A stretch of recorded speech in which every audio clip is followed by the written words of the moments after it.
VP. Sir ಹಾಗೂ ನೀವು ಇಬ್ರು ಸ್ನೇಹಿತರು ಸೇರ್ಕೊಂಡು ರವಿ ಸರ್ ಮಹಾಗುರುಗಳಿಗೆ ಏನೋ ಒಂದು ಸರ್ಪ್ರೈಸ್ ಇಟ್ಟಿದ್ದೀರಾ ಅನ್ನೋ ವಿಷಯ ನನಗೆ ಹಾಗೆ ತೇಲಿ ಬಂತು. ಏನ್ ವಿ.ಪಿ. ಸರ್? ಸರ್ ಒಂದಷ್ಟು ಕ್ವಶನ್ಸ್ ಇದೆ ಸರ್. Yes VP. ಸರ್. ಇದು ಅನೇಕ ಮಂದಿಯ ಒಂದು ಪ್ರಶ್ನೆ ನಮ್ಮ ಮೂಲಕ. ಮೊದಲನೇ ಪ್ರಶ್ನೆ ರವಿ ಸರ್ಗೆ. ಹಂಸಲೇಖ ಸರ್ ನಿಮ್ಮ ಈ ಕನಸಿನ ಲೋಕದಲ್ಲಿ ಸಂಗೀತ ನಿರ್ದೇಶಕನಾಗಿ ಬರಬೇಕು ಅನ್ನೋ ಆ ಒಂದು ಕ್ಷಣ ಯಾವುದು ಸರ್? ಹಂಸಲೇಖ ಅವರು ಮಡ್ರಾಸ್ ಚೆನ್ನೈ ಹೋಟೆಲಲ್ಲಿ ಸ್ವಾಗತ್ ಹೋಟೆಲಲ್ಲಿ ಗಿಟಾರ್ ಇಟ್ಕೊಂಡು ಯಾರೇ ನೀನು ಚೆಲುವೆ ಹಾಡು ಏನ್ ಸರ್ ಅದು ಹಾಡು ಹೇಳ್ಕೊಂಡು ಕೂತಿರೋರು. ಹಾಡು ತುಂಬಾ ಇಷ್ಟ ಆಯ್ತು. ಅಲ್ಲಿ ಇವರು ಮ್ಯೂಸಿಕ್ ಡೈರೆಕ್ಟರ್ ಮಾಡಬಹುದು ಅಂತ ಶುರು ಆಗಿದ್ದು ಫಸ್ಟ್ ಕ್ಷಣ ಇವ್ರಿಗೆ. ಒಂದ್ ದಿವಸ NS ರಾವ್ ಆಫೀಸಿಗೆ ಬರ್ತಾರೆ. ಬಂದ್ಬಿಟ್ಟು ಈ ಥರ ನಾನು ಬರಿತೀನಿ ಸರ್ ನಾನು ಕೇಳ್ತಾರೆ. ನಮ್ಮ ಫಾದರ್ ಉದಯ್ ಶಂಕರ್ನ ಕರೆಸಿ ನೀನು ಹೇಗಿದ್ರು ಬಿಸಿ ಇದೆಯಪ್ಪ, NS ರಾವ್ ಬರೀತಾನೆ, ಕಾಮಿಡಿ ಬರೀತಾನಂತೆ. ಸರಿ ಅವ್ರು ಪಾಪ ಧಾರಾಳವಾಗಿ ಒಪ್ಕೋತಾರೆ. ಅವ್ರು ಇವ್ರನ್ನ ಕರ್ಕೊಂಬರ್ತಾರೆ. ಇವ್ರಿಗೆ ಒಂದ್ ಹಾಡು ಕೊಡ್ತೀವಿ ಫಸ್ಟ್ ಬರೀ. ಇವ್ರು ಬರ್ದಿರೋ ಹಾಡನ್ನ ಶಂಕರ್ ಗಣೇಶ್ ಕೊಟ್ಟು ಅದೇ ಹಾಡನ್ನ ಟ್ಯೂನ್ ಮಾಡ್ತೀವಿ. ನೆಕ್ಸ್ಟ್ ಎಲ್ಲ ಹಾಡು ಇವರೇ ಬರೀತಾರೆ. ಸೊ ಇದು ಡೆಸ್ಟಿನಿ ಒಂದು ಜಾಗ ಮಾಡಿಕೊಡುತ್ತೆ ನಮಗೆ. ಆ ಥರ ಇವ್ರು ಬಂದು ನಮ್ಮನ್ನು ಸೇರ್ತಾರೆ. ಆಮೇಲೆ ಸಮಯ ಬೇಕು ನಮಗೆ. ಪ್ರೇಮ್ ಲೋಕ ಮಾಡೋ ಅಂಥ ಸಿನಿಮಾಗೆ ಒಬ್ಬ ಮ್ಯೂಸಿಕ್ ಗೊತ್ತಿರೋನು ಬೇಕು, ಲಿರಿಕ್ ರೈಟ್ರು ಬೇಕು. ಅದಿದ್ರೆ ಮಾತ್ರ ಪ್ರೇಮ್ ಲೋಕ ಸಾಧ್ಯ. ಯಾವುದು nothing is planned, journey is not at all planned. So ಆ ಥರ everything is a reason, destiny. ಇದಾಗಲೇ ಬೇಕಾಗಿತ್ತು, ಆಗಿದ್ದೀವಿ. ಎಲ್ಲ ಹ್ಯಾಪೆಂಡ್ ಅಷ್ಟೇ. ಯಾವುದಕ್ಕೂ ಹಿಂಗೆ ಗುರುತು ಹೇಳಿ ಪಟ್ಟ ಅಂತ ಹೇಳಕ್ಕಾಗಲ್ಲ. Thank you sir. ಹೇಳಿ ಸರ್ ನಿಮ್ಮ ಪ್ರಶ್ನೆ. ಗುರುಗಳೇ, ಈಗ ಪ್ರೇಮಲೋಕ ಮಾಡಿದ್ರಿ, ಅದಾದ್ಮೇಲೆ ಕಂಟಿನ್ಯೂಸ್ ಸಾಂಗ್ಸ್, ಕಂಟಿನ್ಯೂಸ್ ಸಿನಿಮಾ ಎಲ್ಲವೂ super duper hit songs. So ಈ ತರ ಹಾಡ್ ಮಾಡ್ಬೇಕಾದ್ರೆ ಹೆಂಗಪ್ಪ ಮಾಡೋದು, ಈ ತರ ಥಾಟ್ಸ್ ನಿಮ್ಗೆ ರವಿ ಸರ್ ಕಾಂಬಿನೇಷನ್ ಅಲ್ಲಿ ಮಾಡ್ಬೇಕಾದ್ರೆ ಪ್ರತಿ ಸಿನಿಮಾಲು ಇರ್ತಿತ್ತ? ನನಗೆ ಮೊದಲನೇ ಸಾಂಗು ರೆಕಾರ್ಡ್ ಮಾಡಿದಾಗ, ಗೆಳೆಯರೇ ಸಾಂಗ್ ರೆಕಾರ್ಡ್ ಮಾಡಿದಾಗ ಫುಲ್ ನೋಟ್ಸು ಎಲ್ಲ ಇಟ್ಕೊಂಡಿದ್ದೆ ಹಾಲಲ್ಲಿ. ತುಂಬಾ ಪ್ರಿಪರೇಷನ್ ಆಗಿತ್ತು. ರೆಡಿ ಇಟ್ಕೊಂಡು ಫಸ್ಟ್ ಮಾನಿಟರ್ ಫುಲ್ ಆರ್ಕೆಸ್ಟ್ರಾ ನುಡ್ಸಿದ್ರು. ಆ ಸೌಂಡ್ ಕೇಳಿ ಸ್ಕ್ರಿಪ್ಟ್ ನೋಡ್ತೀನಿ, ನನಗೇನು ಕಾಣಿಸ್ತಾ ಇಲ್ಲ. ನನಗೆ ದಿಗ್ಭ್ರಮೆ ಅಂತಾರಲ್ಲ, ವಿವೇಕ ಆಫ್ ಆಗಿ ಮೆಕ್ಯಾನಿಕಲ್ ಏನು ಅಂತ ಇದ್ದೆ. ಆ ಸಾಂಗ್ ಕೇಳಿದ್ಮೇಲೆ ತಡ್ಕೊಳಕ್ಕಾಗ್ಲಿಲ್ಲ. ಒಳಗಡೆ ಹೋದೆ, ಕನ್ಸೋಲ್ಗೆ ಹೋದೆ. ಸೆಲ್ವರಾಜ್ ಅಂತ engineer, it's a good song ಅಂದ್ರು ಅವರು. ಹೌಸ್ ದ ಅರೇಂಜ್ಮೆಂಟ್ಸ್ ಅಂದೆ. Fantastic, you are happy with this ಅಂದ್ರು. ಟೋಟ್ಲಿ ಬ್ಲ್ಯಾಂಕ್ ಆಗ್ಬಿಟ್ಟಿದ್ದೀನಿ ಅಂದೆ. You forget this, think what next, think what next ಅಂತ ಆತ ಹೇಳ್ದ. ನಾನು ಡೈರಿಯಲ್ಲಿ ಬರ್ಕೊಂಡೆ. ಆ ಹಾಡನ್ನ ಆತನೇ ಬ್ಯಾಲೆನ್ಸ್ ಮಾಡಿ ಸಾರೆ ಅದನ್ನೆಲ್ಲ ಭಾಳ ಚೆನ್ನಾಗಿ ಹ್ಯಾಂಡಲ್ ಮಾಡಿ ರೆಕಾರ್ಡ್ ಮಾಡಿದ್ರು. ಆ ವಾಟ್ ನೆಕ್ಸ್ಟ್ ಅಂತ ಆತ ಹೇಳಿದ್ನಲ್ಲ, ಬೆಂಗಳೂರು ಬಂದ್ಮೇಲೆ ಗೊತ್ತಾಯಿತು ದಾರ ಬೇಂದ್ರೆ ಅಜ್ಜ ಅದನ್ನು ಎಲ್ಲ ಕವಿಗಳಿಗೂ ಹೇಳಿದ್ದಾನೆ, ಮುಂದೇನ ಸಖಿ ಅಂತ. ಸೊ ಹಾಗಾಗಿ ಒಂದು 6.5 ವರ್ಷ ನನಗೆ ಚೆನ್ನಾಗಿ ಜ್ಞಾಪಕ ಇದೆ. ನಾವು ಹಿಂದೇನೂ ತಿರುಗಿ ನೋಡಲಿಲ್ಲ, ಮುಂದೆ ಬಗ್ಗೆನೂ ಯೋಚನೆ ಮಾಡಲಿಲ್ಲ. ವಾಟ್ ನೆಕ್ಸ್ಟ್, ವಾಟ್ ನೆಕ್ಸ್ಟ್, ಮುಂದೇನ ಸಖಿ, ಮುಂದೇನ ಸಖಿ ಅಂತ ಹೊರಟು ಬಂದ್ಬಿಟ್ವಿ. ನನಗೂ ಎಲ್ಲ ಹಾಡುಗಳು ಮುದ್ದಾಗಿದೆ, ಮಾತು ಚೆನ್ನಾಗಿದೆ, ಟ್ಯೂನ್ ಚೆನ್ನಾಗಿದೆ, ಮ್ಯೂಸಿಕಲ್ ಆಗಿದೆ. ಯಾಕೆಂದರೆ ನಮಗೆ ಗುರುಗಳು ಕಲಿಸಿದ್ದು ಎಲ್ಲ ಇಲ್ಲಿ ಉಪಯೋಗ ಬಂತು.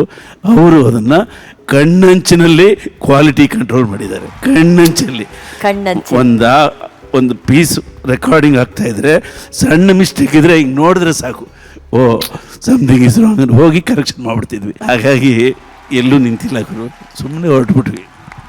Super, thank you, thank you.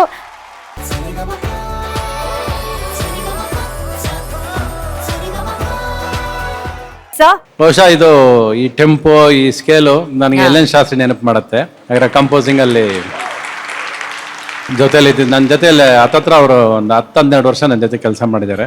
Ravi ಮಾಮನ ಪಿಕ್ಚರ್ ಅವ್ರ ಕೆಲ ಮ್ಯೂಸಿಕ್ ಮಾಡಿಸಿದ್ದೆ ನಾನು ಅವಾಗ. ಅವರು ಅವ್ರ ಮಿಸ್ಸಸ್ ಇಬ್ರು ನನ್ನ ಜೊತೆ ಕಂಪೋಸಿಂಗ್ ತುಂಬಾ ಸಹಾಯ ಮಾಡಿದವರು. ನಾನು ಮ್ಯೂಸಿಕ್ ಡೈರೆಕ್ಟರ್ ಆಗೋದಕ್ಕೆ ಅವರು ಒನ್ ಆಫ್ ದಿ ರೀಸನ್ಸ್ ಕೂಡ ಅವರಿಬ್ಬರು. ಮತ್ತೆ ಈ ಪರ್ಟಿಕ್ಯುಲರ್ ಸಿನಿಮಾ ಏನಾಯ್ತು ಅಂದ್ರೆ, ಏಕಾಂಗಿ ಅನ್ನೋ ಸಿನಿಮಾ ತುಂಬಾ ಪ್ರೀತಿಯಿಂದ ಮಾಡಿದ ಒಂದು ಸಿನಿಮಾ. ಅದು ಸೋಲ್ ಇದೆಯಲ್ಲ, ಆ ಸೋಲೇ ಇದ್ರ ಟೆಂಪೋ ಅಂದ್ರೆ ಬದಲಾಯಿಸುತ್ತೆ. ಅಂದ್ರೆ ಅದು ಏನೋ ಎಕ್ಸ್ಪೆರಿಮೆಂಟ್ ಮಾಡ್ತೀನಿ, ಬೇರೆ ತರ ಮಾಡ್ಬೇಕು ಅನ್ನೋದು ಒಂದು ಆಸೆ ನನಗೆ. ಯಾವಾಗಲೂ ಪ್ರಯತ್ನ ಮಾಡ್ಬೇಕು ಅನ್ನೋದು ಒಂದು ಆಸೆ ನನಗೆ. ಸಿನಿಮಾಗಳು ಬೇರೆ ತರ ಮಾಡ್ಕೊಂಡು ಹೋಗ್ಬೇಕು, ಮತ್ತೆ ಅದೇ ಸಿನಿಮಾ ಮಾಡಕ್ ಆಗಲ್ಲ ಅನ್ನೋದು ಒಂದು ತಲೆಯಲ್ಲಿ ಇರುತ್ತೆ. ಸೊ ಅವಾಗ ಈ ಸಿನಿಮಾನ ಇಲ್ಲ, ಇದು ಈ ಜನಕ್ಕೆ ಇಷ್ಟ ಆಗೋ ಟೆಂಪೋ, ಇಷ್ಟ ಆಗೋ ಹಾಡು ಕಂಪಲ್ಸರಿ ಹಿಟ್ ಮಾಡೇ ಮಾಡ್ತೀವಿ ಅಂತ ಮಾಡಿದಂತ ಸಿನಿಮಾ ಮಲ್ಲ. ಡೇ 1 ಇಂದ ಇದ್ರ ಟೆಂಪೋನೇ ಬೇರೆ. ಈ ಶುರುನೇ ಇದು ಡ್ಯುಯೆಟ್ ಸಾಂಗ್ ನ ತೆಗೆದು ಕನ್ನಡದ ಹಾಡು ಮಾಡಿದ್ದು ನಾನು ಬರ್ಕೊಳಕ್ ಆಯ್ತಲ್ಲ ಅನ್ನೋದು ನೆಮ್ಮೆ ನನಗಿದೆ. ಅದು ಅವ್ರು ಹೇಳ್ಬೇಕು, ನಾನು ಏನ್ ಚೆನ್ನಾಗಿ ಬರ್ತೀನಿ ನನಗೆ ಗೊತ್ತಿಲ್ಲ. ನನಗೂ ಬರೆಯೋದು ಒಂದು ಹೆಮ್ಮೆ ನನಗಿದೆ. ಅದು ಈ ಸಿನಿಮಾ ಮತ್ತೆ ಒಂದು ರಾಮಚಿತ್ರ ಎದ್ದು ಬರೋದಕ್ಕೆ, ಮತ್ತೆ ಒಂದು ಟೆಂಪೋ ಬರೋದಕ್ಕೆ ಒಂದು ದಾರಿ ಮಾಡಿಕೊಟ್ಟಂತ ಸಿನಿಮಾ. ಇದು one of my favourite cinema. ಇವತ್ತು ನಮ್ಮ ಪ್ರೊಡ್ಯೂಸರ್ ರಾಮು ಕೂಡ ಇಲ್ಲ, ಅವ್ರನ್ನ ಕೂಡ ನೆನಪು ಮಾಡ್ಕೊಳ್ಳೋದಕ್ಕೆ ಒಂದು ಅವಕಾಶ ಸಿಕ್ತು. ಸಿನಿಮಾ ಮಾಡಕ್ ಬರುತ್ತಾ ಬರಲ್ವ ಅನ್ನೋ ಪ್ರಶ್ನೆ ಅಲ್ಲ, ಇಟ್ ಕೊಡ್ತೀನಿ ಅಂತ ಸಿನಿಮಾ ಮಾಡಿ ಹಿಟ್ ಮಾಡಿದಂತ ಸಿನಿಮಾ ಇದು. ಮಾಡಿ ಹಿಟ್ ಮಾಡೋದು ಬೇರೆ, ಇದು ಹಿಟ್ ಕೊಡ್ತೀನಿ ಅಂತ ಹೇಳ್ಬಿಟ್ಟು ಸಿನಿಮಾ ಮಾಡಿದೆ ನಾನು. ಅದೊಂದು ಖುಷಿ ಇದೆ ಈ ಪರ್ಟಿಕ್ಯುಲರ್ ಸಿನಿಮಾದಲ್ಲಿ. ಸೂಪರ್. ಚೆನ್ನಾಗಿ ಆಡಿದ್ರಿ ನೀವು. ಕೇಳಿ ಇಳಿದಿದೆ ಅದು ಶಾಸ್ತ್ರಿ. ಆಕ್ಚುಲಾಗಿ ನಾವು ಈ ಹಾಡ್ನ ಶಂಕರ್ ಮಾಧವನ್ ಕೇಳಿ ಕೂಡ ಆಡ್ಸಿದ್ದೆ ನಾನು. ಬಟ್ ಆಡ್ಸ್ಬಿಟ್ಟು ಕೊನೆಗೆ ಇಲ್ಲ ಎಲ್ ಶಾಸ್ತ್ರಿಗೆ ಕ್ರೆಡಿಟ್ ಕೊಡಬೇಕು, ಬೇಡ ಇದಂತ ಎಲ್ ಶಾಸ್ತ್ರಿಗೆ ಇಟ್ಕೊಂಡೆ ನಾನು. ಅದು ತೆಗೆದಾಕ್ಬಿಟ್ಟೆ ನಾನು, ಅದು ಅವ್ರಿಗೆ ಆ ಕ್ರೆಡಿಟ್ ಇರ್ಲಿ ಅಂತ.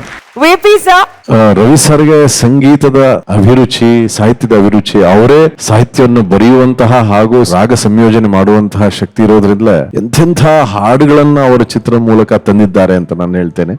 ಹಾಗಾಗಿ ಆ combination Hamsalekha sir Ravi sir combination ಇಷ್ಟೊಳ್ಳೊಳ್ಳೆ ಹಾಡುಗಳು ಬಂದಿದೆ ಅಂದ್ರೆ ಚಿತ್ರದ ಮೇಲೆ ಹಂಸಲೇಖ ಸರ್ಗಿರುವ ಒಲವು, ಸಾಹಿತ್ಯ ಸಂಗೀತದ ಮೇಲೆ ರವಿ ಸರ್ಗಿರೋ ಒಲವು, ಆ ಎರಡು ಶಕ್ತಿಗಳು ಸೇರಿದಾಗ ಅದ್ಭುತವಾದ ಹಾಡುಗಳು. ಬಟ್ ಈ ಹಾಡು ವಿಶೇಷವಾಗಿ ರವಿ ಸರೇ ಕಂಪೋಸ್ ಮಾಡಿ ಅವರೇ ಖುದ್ದಾಗಿ ಬರೆದಂತ ಹಾಡನ್ನ ಅಶ್ವಿನ್ ಅವರೇ ಬಹಳ ಚೆನ್ನಾಗಿ ಪ್ರಸ್ತುತಪಡಿಸಿದ್ದೀರಾ. Thank you sir. Very nice. Thank you sir. Thank you sir.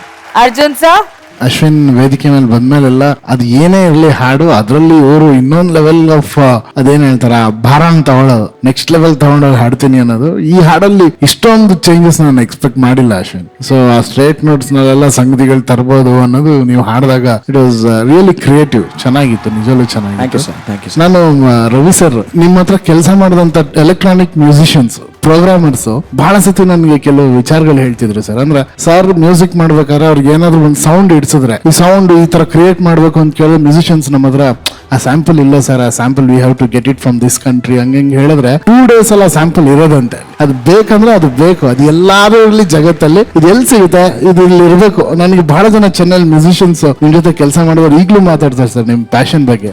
ವಿಜುವಲ್ಗೆ sound ತುಂಬಾ ಇಂಪಾರ್ಟೆಂಟ್ ನಮಗೆ. ಆಮೇಲೆ ಅದಕ್ಕೆ ಶಾರ್ಟ್ ತಲೆಗೆ ಬಂದ್ಬಿಡುತ್ತೆ. ನನಗೆ ಶಾರ್ಟ್ ತೆಗಿಬೇಕು ಅಂತ ಫಿಕ್ಸ್ ಮಾಡಿದಾಗ ಅದು ಬೇಕೇ ಬೇಕು ಅಂತ ಒದ್ದಾಡಿದೀವಿ. Needed sound is much needed. Greatness ಏನಂದ್ರೆ ಸರ್ ಈಗ್ಲೂ ಅಷ್ಟು ಜನ ನಿಮ್ಮನ್ನ ನೆನೆಸ್ಕೊಂತ ಸರ್ ನಿಮ್ ಪ್ಯಾಷನ್. ಅವ್ರಿಗೆ ಮ್ಯೂಸಿಕ್ದು ಇಮ್ಯಾಜಿನೇಷನ್ ಜಾಸ್ತಿ. ಆಕ್ಚುಲಿ ಕ್ರಿಯೇಟಿವಿಟಿಗೆ ಬೇಕಾಗಿರೋದೇ first imagination, not technical stuff. Imagination ಇದ್ರೆ ಎಲ್ಲವೂ ಹೊಸ್ತಾಗಿರುತ್ತೆ. Sir you are great sir. ಇದು ಕನಸುಗಾರನ ಕನಸು ಅಂತಾನೆ ಹೇಳ್ಬೋದು. ಮಹಾಗುರುಗಳು ಹೇಳ್ದಂಗೆ ಒಬ್ಬ ಕ್ರಿಯೇಟಿವ್ ಪರ್ಸನ್ಗೆ ಇಮ್ಯಾಜಿನೇಷನ್ ಇಸ್ ವೆರಿ ಇಂಪಾರ್ಟೆಂಟ್ ಅಂತ. ಇಲ್ಲಿ ಎಷ್ಟು ಸಿಂಪಲ್ ಆಗಿ ರವಿ ಸರ್ ಅಲ್ಲ ನನಗೆ ಈ ಸ್ವರಗಳು ಗೊತ್ತಿಲ್ಲ, ನನಗೆ ಅಷ್ಟು ಗೊತ್ತಿಲ್ಲ ಟೆಕ್ನಿಕಾಲಿಟೀಸ್ ಅಂತ, ಬಟ್ ಮಹಾಗುರುಗಳು ಹೇಳ್ದಂಗೆ ಆ ಸಂಗೀತನ ಇಮ್ಯಾಜಿನ್ ಮಾಡ್ಕೊಂಡಿದ್ದಕ್ಕೆ ಇಷ್ಟು ದೊಡ್ಡ ದೊಡ್ಡ ಹಾಡುಗಳು ನಮ್ಗೆ ಸಿಕ್ಕಿರೋದು, ಕನ್ನಡ ಚಿತ್ರ ಸಂಗೀತಕ್ಕೆ ಸಿಕ್ಕಿರೋದು. ಸೊ ಅಂತ ಕನಸುಗಾರನಿಗೆ ವೇದಿಕೆ ಮೇಲೆ ಅಶ್ವಿನ್ ಅವರೇ ಇವತ್ತು ನೀವು ಅದ್ಭುತವಾಗಿ ಹಾಡಿದ್ದಕ್ಕೆ ನಿಮ್ಗೆ ಧನ್ಯವಾದಗಳು. Thank you so much. Thank you. Thank you. Sari ga ma pa pa sa sa pa pa. Sari ga ma pa